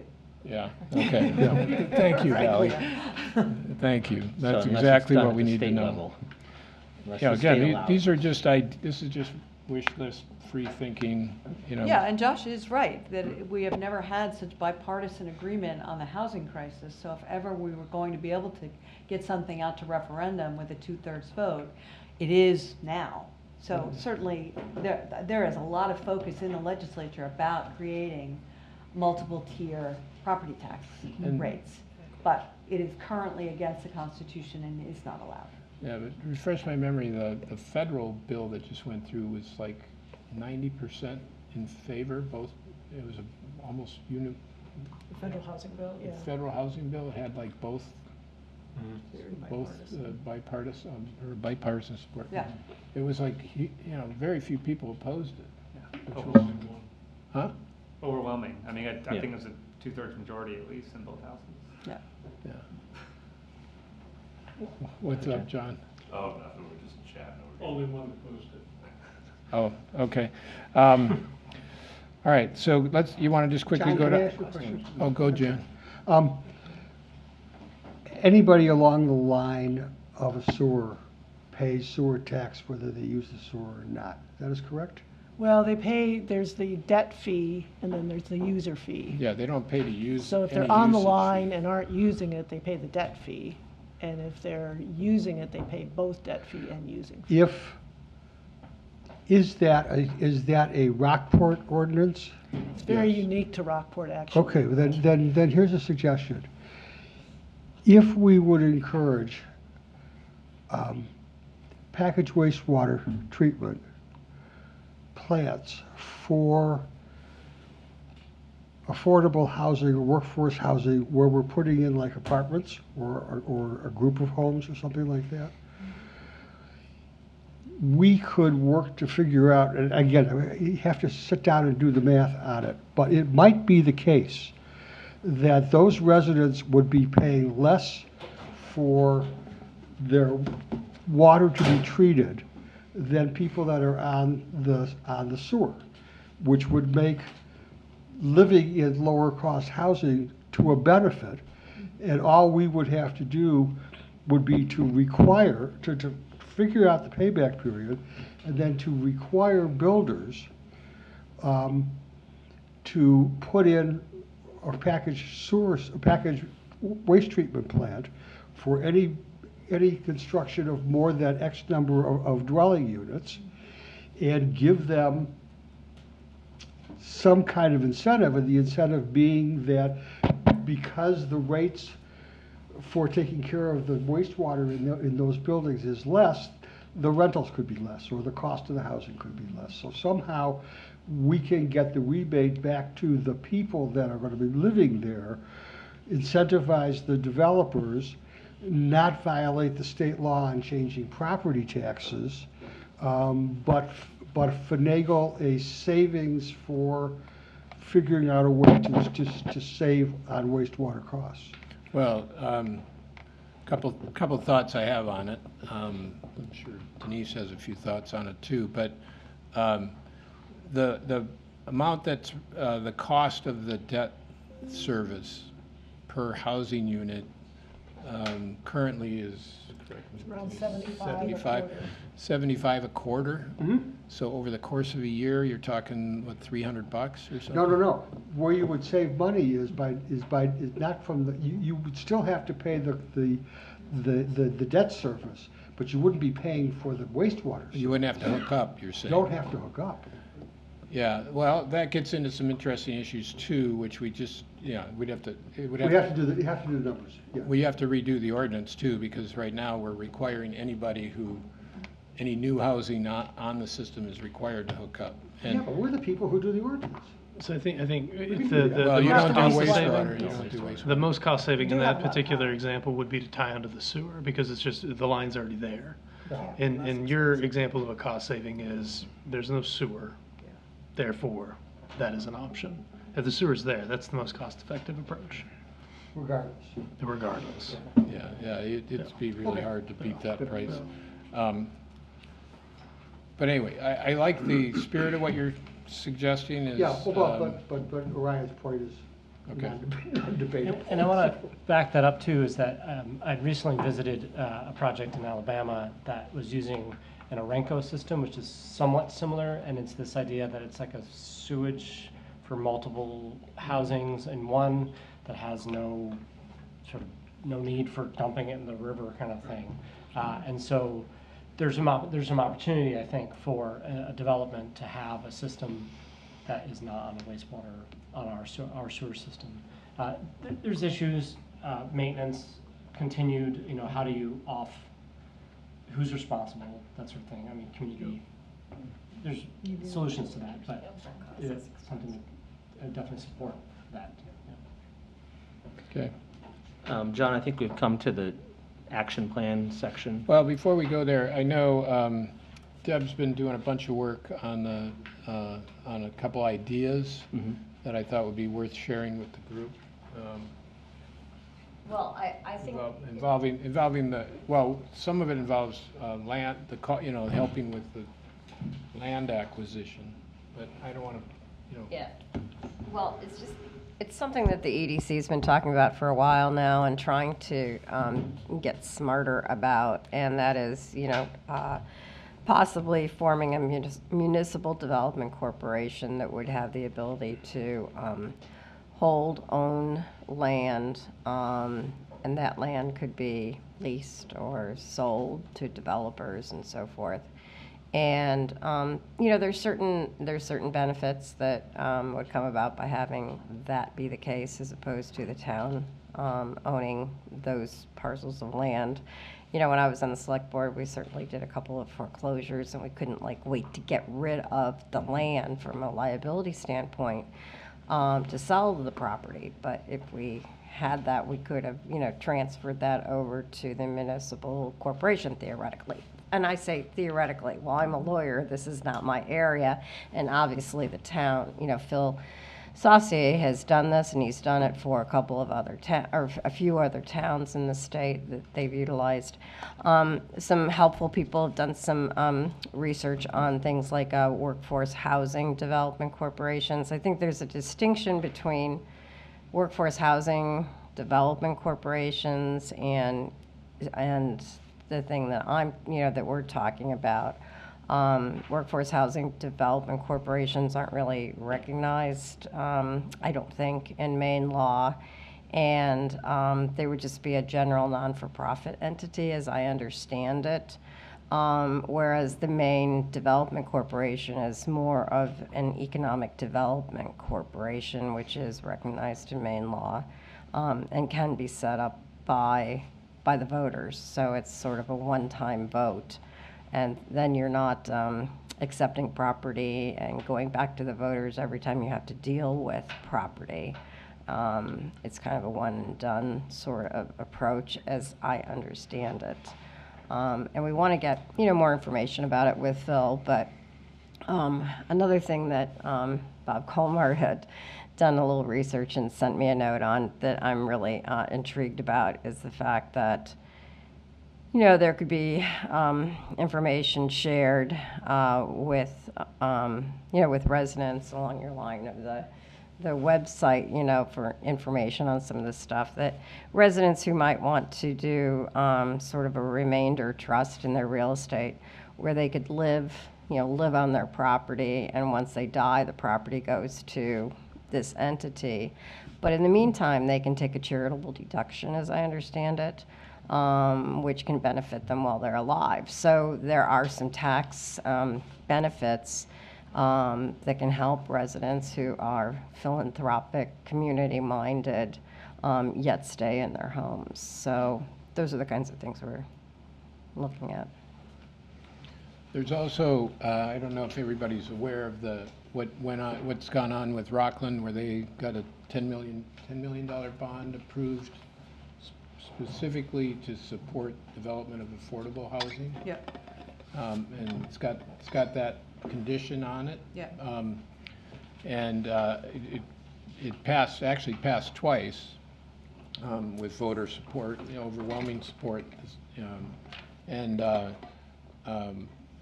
There's a detail of why they had to vote on it twice, which had to do with amending the charter so they could actually do what they had already approved by the voters, which is interesting. But they've got $10 million that they're trying to, figure out how to leverage. Again, they're working with that notion of keeping it revenue neutral, and making sure it can be a kind of a naturally replenishing fund of sorts going forward. They're still working on all the particulars of how to structure getting that money out there working, but there's some really neat ideas percolating, and so I think we should keep an eye on it and learn, from what they're going through in real time right now. So I'm not suggesting we jump into anything like that in the near term, but if we start seeing that they're getting results, it's worth paying attention to. Some of the ideas that have been discussed, and not that I think they're going to go ahead with them, would be things like when there's a tract of land that becomes available that could be support multiple housing units, that they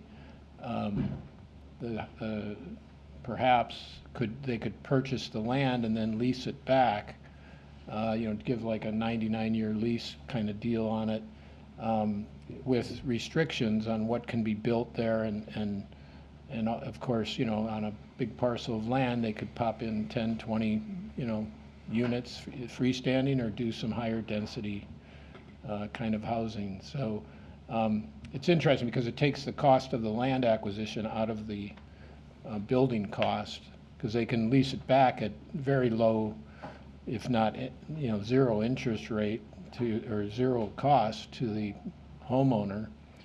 And again, they're look at all that additional revenue that is coming in through real estate taxes, and that's more than offsetting the cost of tying up the money.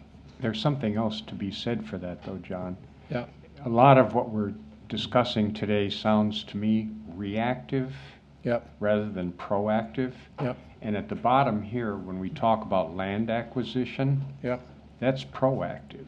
Yep. Instead of waiting for the market to build this affordable housing in what is an unaffordable economic climate, seems to me like a fool's errand. You sit back and you wait and say, well, why aren't they building it? Well, hello, the whole national economy is like this. Wages are not keeping pace with costs, and our expectation that they're going to do so in the future is probably diametrically opposed to what's really going to happen. It seems to be getting, the problem seems to be getting exponentially worse rather than better.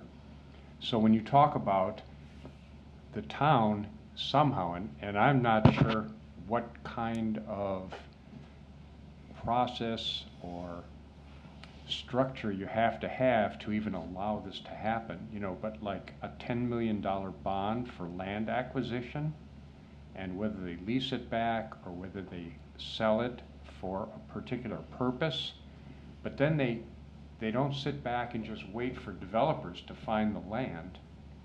And if we try to do this one house at a time, it's going to take forever. I mean, we need a lot. We just saw over on Cross Street a couple of multi-unit things. They're going to add to the housing supply 12 units at a shot. 24. 24 for each. For the two buildings. For both of them. But Yes. each building will be 12 units. Yes. And that's where your sewer packages come in.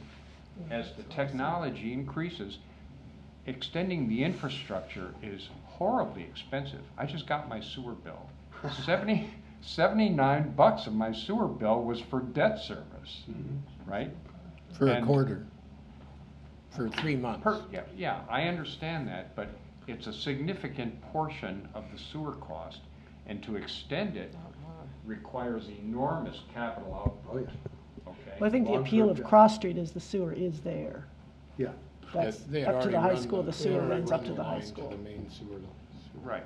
but other places. So, you know, I'm one of the fortunate ones who looked for a house that had public water and sewer, because I realized it was a significant advantage to live in that kind of an area. Okay. And the water and the sewer, in my mind, are bargains. But extending it is going to be a real impediment for the town. And getting Camden or Rockland to take more is even worse, Well, right? Yeah, So, John? what you, excuse me, just one more thought. If you can acquire land, you don't have to do it along the sewer line. Oh, absolutely. That's one of the big things. If you can use sewer packages and then specify that it's going to be multifamily housing, like 10 unit developments or something, but to do it one house at a time, I mean, even if you have modular housing, you can't even, people are not even going to be able to afford that. But multifamily housing, at least you got a chance. That's, well, I like your, that's where I think that our effort should be, pointing out, even if we can't acquire the land, finding places where it's available and changing specifically the requirements for that piece of land to ensure that multifamily housing can be built there and that it has the appropriate wastewater treatment. John, the 12-unit apartment building, each unit gets that sewer bill? yeah, every unit. So that's 24 new that's my wife. customers. Yeah, we like that. Yeah, no, Tom's right. I mean, we can pick a piece of land and trim it to fit. Cut off the fat, add a little padding, and market it to a developer. If we go to the developer with a plan for the developer that makes sense for them, that takes into account for them what we can do to save on the infrastructure costs, how we can reduce the property taxes. We need to be much more proactive. Well, I don't want to be Debbie Downer, but we did have the RES site that was a housing site of the 5 acres up there. And we could not, I don't know how many iterations of. Oh, I was on the committee You were for involved that, yeah. in that. So I Oh, think no. the kinds of things you guys are talking about, which would make the land that a developer may already have or be interested in more appealing for development, seems to me. Well, the problem with the RES site was we opened it up to the universe. And as far as I remember, every single proposal that we got included, oh, and you hire me to run it, okay? from the proposer, whether it was a basketball court or whatever it was. This is not, this is an RFP or something that goes out to professionals. Well, I think Tom's point is an excellent one about being proactive. Yes. And coming up with ideas, and I think that's where we can probably just move on here, because I think that's the kind of thing that we should talk about when we get to creating a housing plan, Jan. And the group that creates that would be a great place for them to spend some time. And but anyway, I'm just wanted to share some of those ideas that are percolating next door. And again, I think there's some great thinking going on. Could you just repeat, you said creating the housing plan and the group that, so there, could you, not everyone watches everything that happens in town, but they may be watching this and then may not be aware there's a housing-focused group? Not yet. Not yet, but. That would be one of the recommendations that this workshop would generate, as I hope is one of its action items, that, you know, we recommend to the select board that they create a group to create a housing plan. I'm just suggesting that, I'm not. You're suggesting that we suggest to you that. Yes, exactly. Now you get it. So, can I just ask a really quick question about wastewater?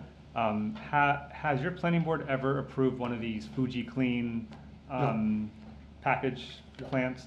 Okay, and then have you ever approved a plan for like a compost toilet, gray water system, hybrid system? The planning board hasn't. I'm not sure if the code enforcement officer Yeah, the has. code enforcement officer has, Yeah. yeah. The Fuji systems, he's reviewed a few of them, and he's approved them for, I mean, a smaller scale for a single home. Single family Yeah. home. Okay, thank you. Yep. So now, John. Yep. We've got a list of action plans and time components to them. Immediate, near term, and strategic actions from 0 days to 5 years. Well, can I go back one step? To what? To next steps, the last thing, production target. I just have a comment that I want to make. Let's skip that. Oh, yes. Yeah, the last thing here, production target is 200 units by 2030, the right goal.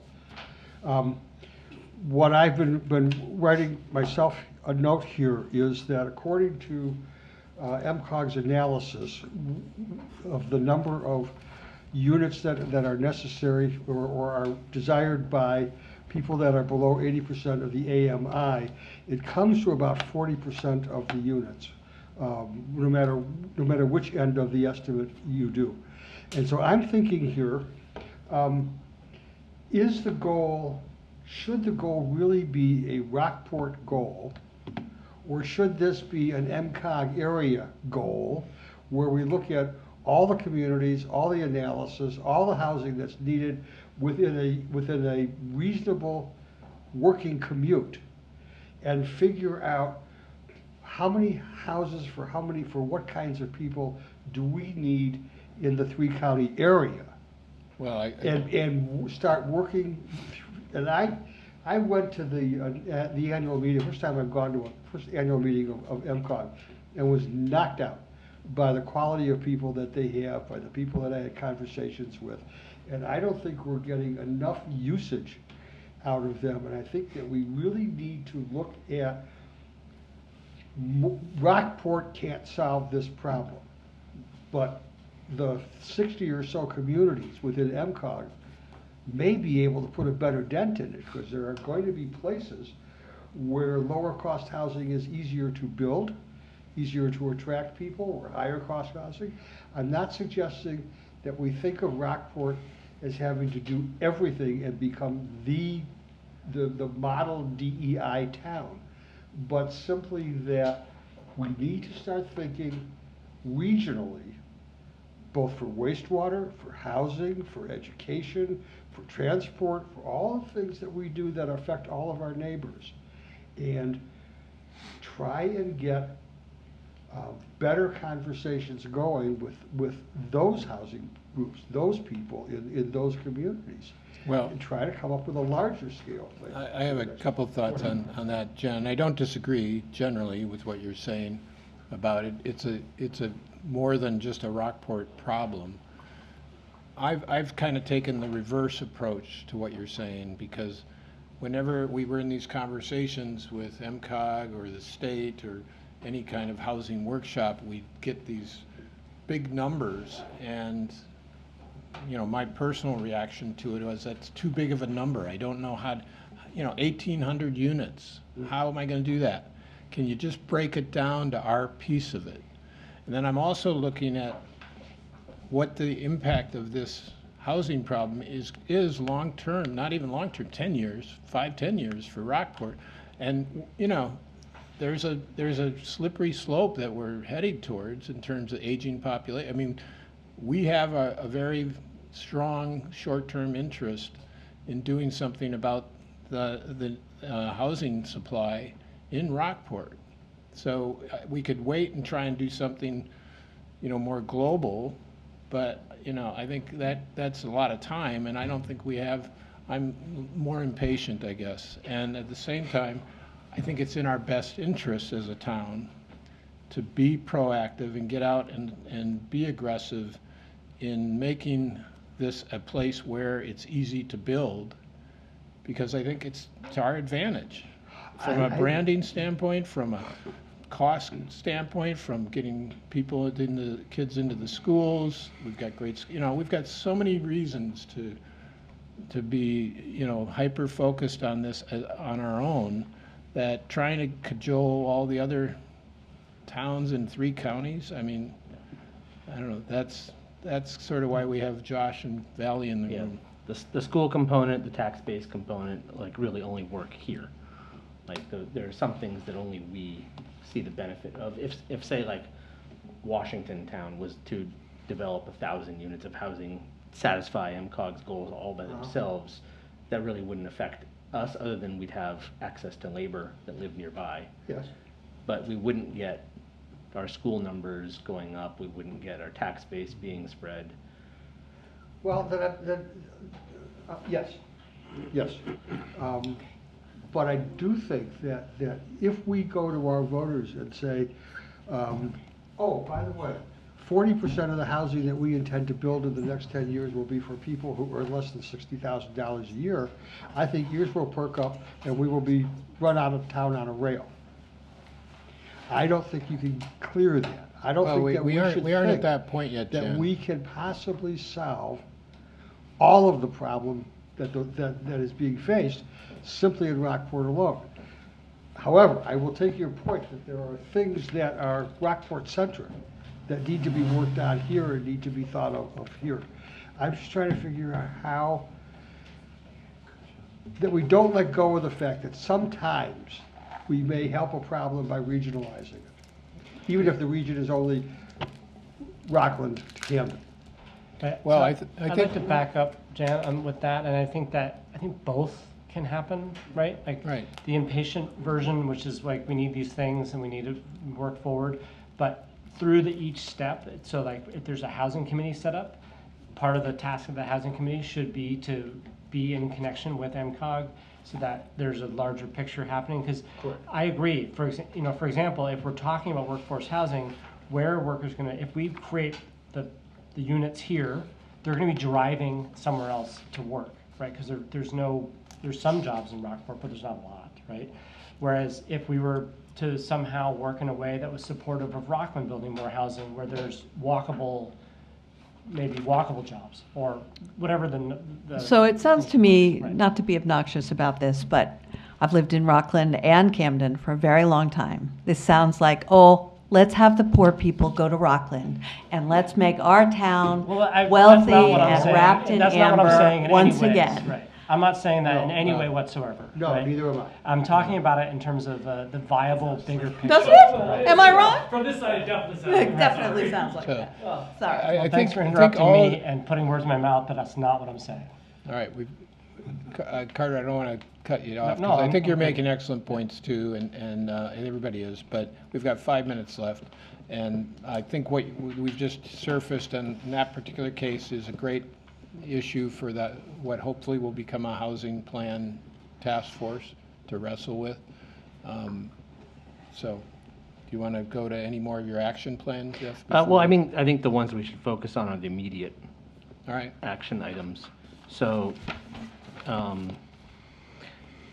there were I think we've discussed almost all of these in, at least to some extent. Direct the planning board to initiate lot size reduction. I think we've already done this. We have. So we can check that one off. Gee, this workshop hasn't even ended and we already got Yeah, one. I know. I was gonna make a comment about 0 days, but there you go. Yeah. I'd like to put a few more goals that have been already done on this list. Commission wastewater infrastructure feasibility study that has been worked on. I don't think there has been a feasibility study for packaged wastewater permitting. The cost here, what was the cost line representing for this? The engineering? I think the work to do it. Yeah, but not from the to do town. To do a feasibility study, it's commission estimated from about someone 15 to else. 30,000 is how I'm understanding that. Yeah. I did not put this together, so. Yeah.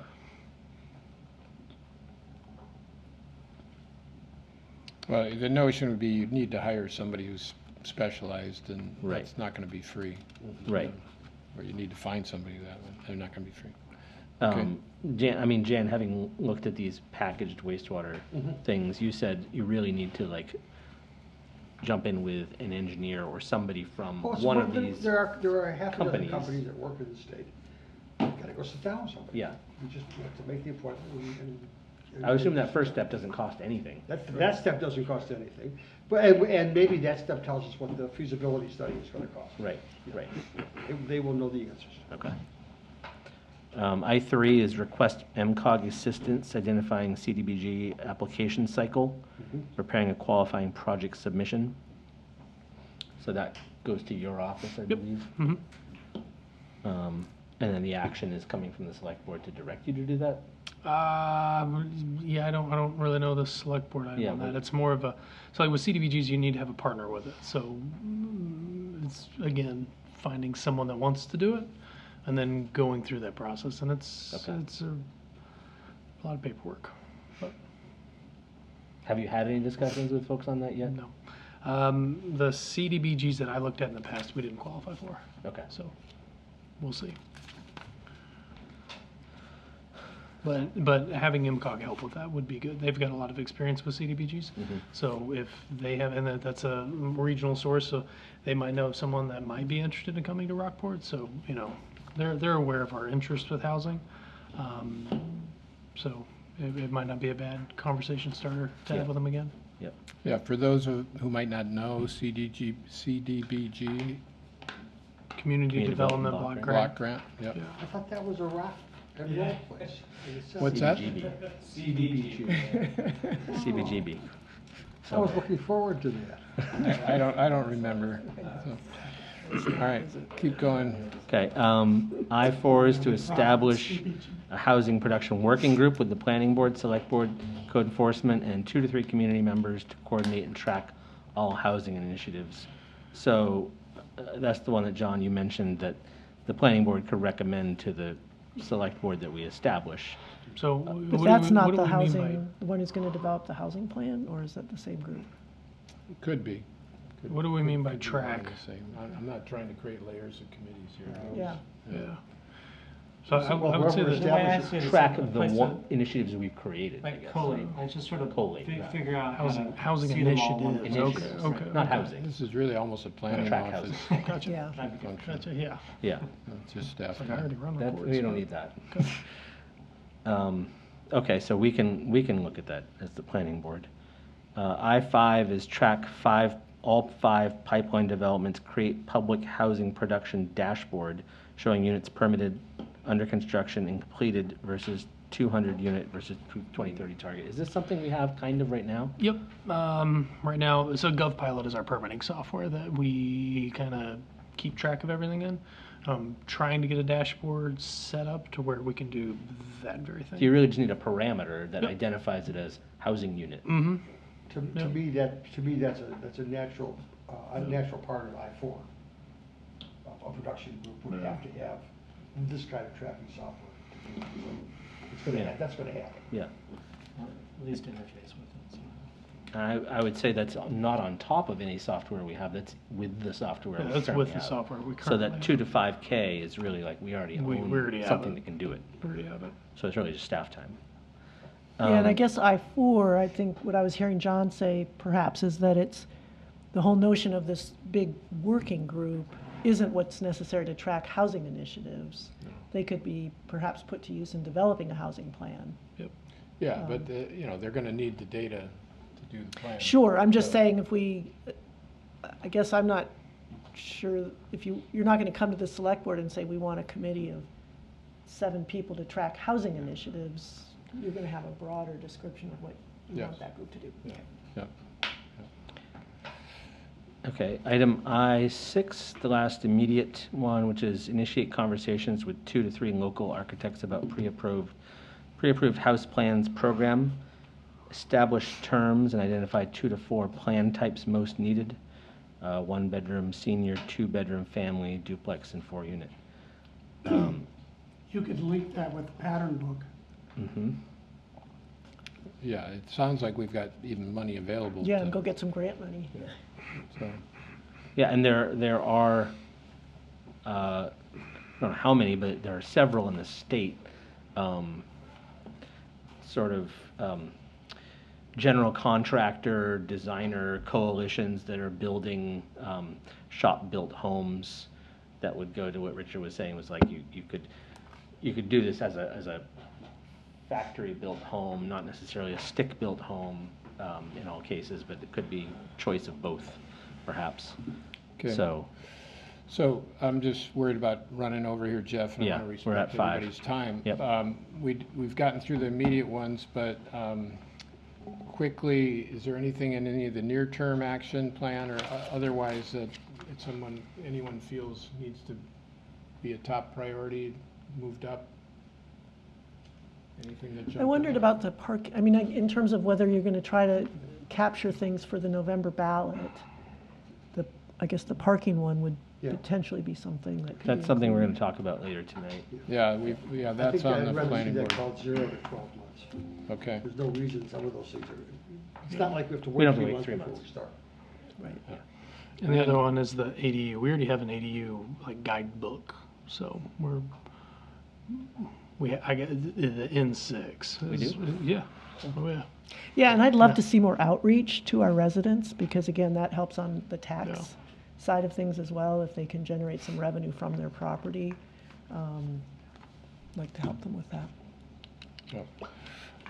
before we close, Jeff. Yep. Can we do a quick canvas of everybody to see if there's anything that we've missed or any random thoughts before we close up? Well, for me, the financing would be a really key element. I mean, if a young couple comes in and they say, you know, we want to build a house, and they go, ooh, we're looking at 400 grand. How can I finance this? So I don't think there's one place that can go. I think Rockport needs to pull together, you know, a book or some kind of advisory series of places that would help them as they move through this process. If they can't get the financing, they're gonna say, Right, I'm gonna go out to Razorville, right, forget this. yep. Yeah, the starting cost, it's incredible how expensive it is right now, and that 400,000 doesn't get you anything at all, right? That's not even 1,000 square foot house. It's an ADU. Yeah, it's an ADU, and so Yeah, and I it's. think mortgage rates are over 7% now. Mortgage rates are over 7%, you know, buy a piece of, you know, acre land, even if you get it cheap for 100 grand, then you're adding another 700 on top of that, 800,000. I don't know who can afford that, I mean, I can't. Well, you're really looking at you know, 1,000 square foot house. Right, Which is no different Still than 150 years 500,000. ago. They bought Right. what they could afford. Right. They built what they could afford. yeah. And you look at Rockland, there are 200 houses on a tenth of an acre and less. And the first house is very modest. 1, maybe 2 bedrooms, but not much more than 1,000 square feet. Yeah. 500,000 building cost for a 1,000 square foot house. Now, it doesn't get you as nice of a house as those houses in Rockland are, you know. We're gonna see 50-year mortgages in our lifetime. Yeah.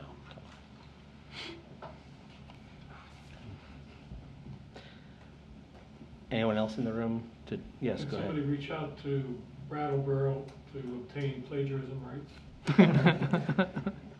Copy paste.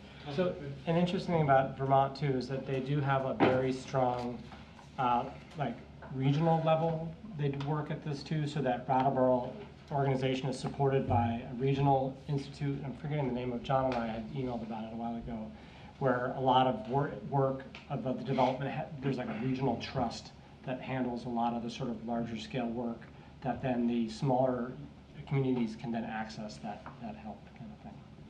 So Vermont is an excellent model. I know before Deborah left, she just wanted to make sure the Economic Development Committee, in her view, will be looking into the Development Corporation, so the planning board doesn't need to. great. Be looked on in a separate. One small Caleb. little thing in your live tech comments, you're talking about reaching out to main housing. You might talk to WallowCap, who facilitates public transportation. I'm looking at Rockport for live tech, and one of the biggest barriers is you don't have enough transportation stops, so we can't score critical 5 points, so I won't get funded. That's really, that's kind of the barrier. Good to know. Should have mentioned, I didn't mention it, but it is in this agenda that transportation is an infrastructural need that we have. Cool. Excuse me, I have a 5:30. Thank you for coming. Guy, thank you. We actually, so we are working with MCOG to get some of those, but we don't have enough. It's hard. to warrant it right now, so Yeah. we're trying. Yeah. You got Nixon Park, a place for us to pull. Yeah. All right. Yeah. We could look on that. Certainly offsets the parking requirement. Yeah. Any other folks, comments? Thank you all for coming. Thank you all for this really good work, and John in particular, Thanks, but all Denise. of you. Barrett, I'll send you some lobster art. Thank you, Dominic, for hopping in. Sure thing, Ryan. Take care of yourself. All right, see you later. That's interesting how